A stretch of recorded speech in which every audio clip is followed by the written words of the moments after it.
warm welcome from GeoConnect Asia. I'm joined by Aris, who is the head of the Indonesian Geospatial Agency. So we're going to be talking about the agency, the current expansion works in Indonesia, and everything else that comes up with it.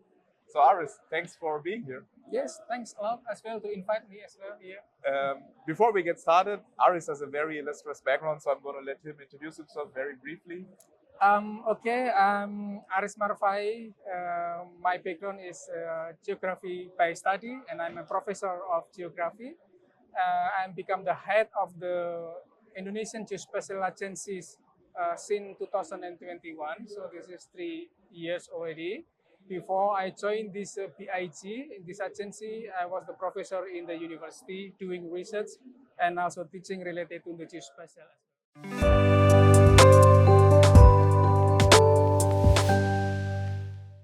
Yeah, this actually what I already talked as well, even today or yesterday, that our country is really huge. We are more than 17,000 islands. So from the corner to corner, around 5,000 kilometers. Our agency have the duty to providing the geospatial information for the national wide.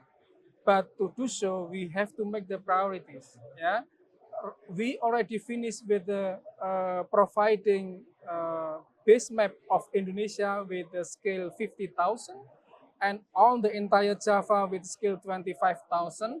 And now, right now, just this year, we start to provide into more detailed scale, which is 5,000. So we will start this year with all the Celebes Islands. The interesting thing, why we put this as a priority, because to do the planning and development in our region, we need more detailed geospatial information. Right.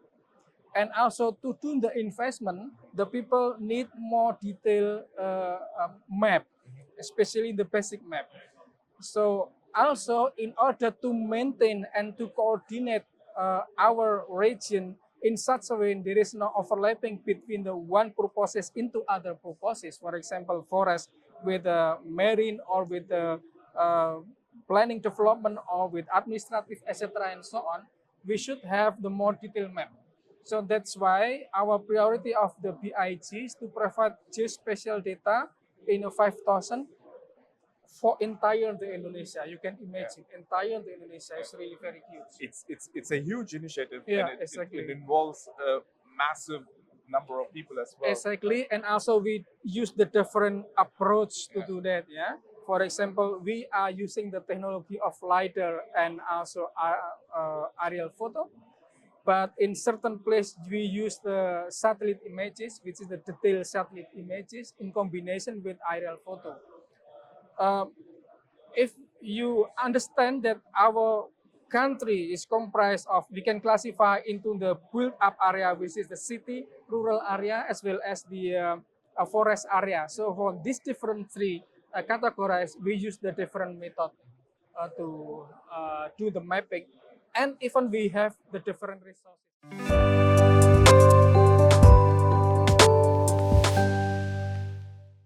Yeah, before I answer this question, we are really challenges to provide the resources, not only in terms of human resources, but also the in terms of the monetary resources. Okay. Yeah, to help us to provide all this data available. We are using our monetary resources. For sure, we are using the money from the government, but we also in cooperation with national-owned enterprise to do the mapping. But also we get help from the international agencies, for example, the World Bank. So those combination is make the possibility to cover all the entire Indonesia. So matter of human resources, this is actually the good point.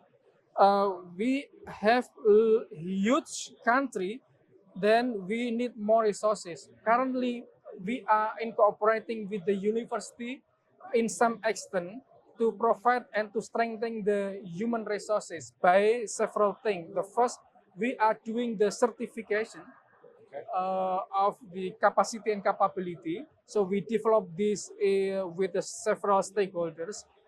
once we are setting up the certificate, so everybody who are dealing with the geospatial information should comply with the certificate. Then the second thing, we are in communication with the university to have the cooperation in such a way they provide the syllabus curriculum related to these competencies. So that's why now we push the university to have more and more students who are dealing with geospatial information. And we are also helping them by having the communication networking into the university as well as in our agency. So this actually really huge effort that we have should do, considering as well that the human resources in Indonesia is really diverse. So not all the people has the certain level of the capability in terms also the spatial information. That's why we want to do this step by step, not only in the end that when we are receiving the alumni to work in us, but also while they are processing the study itself.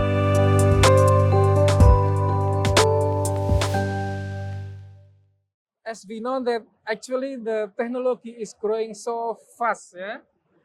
Especially the integrating of the Internet of Things, also the GPS technology, global navigation system, and kind of way also incorporating with the remote sensing technology is growing so fast outside. So therefore, sometimes we are in a governmental sector is really hard to catching up the end of the technology. In this kind of thing, we need the cooperation with the private sector, not only in the national wide, but also in the international wide. So that's why this is one of the reasons why we come in here in the GeoConnect Asia, because then we see perspective widely, yeah, to see, to interact, to engage not only with the among the agencies who are dealing with this special information in Asia, but also with the private sector. This is important for us to help us for strengthening data acquisition or to do the mapping. As I mentioned, this is our priority. Thanks a lot, Aris. It was a Yes. pleasure talking.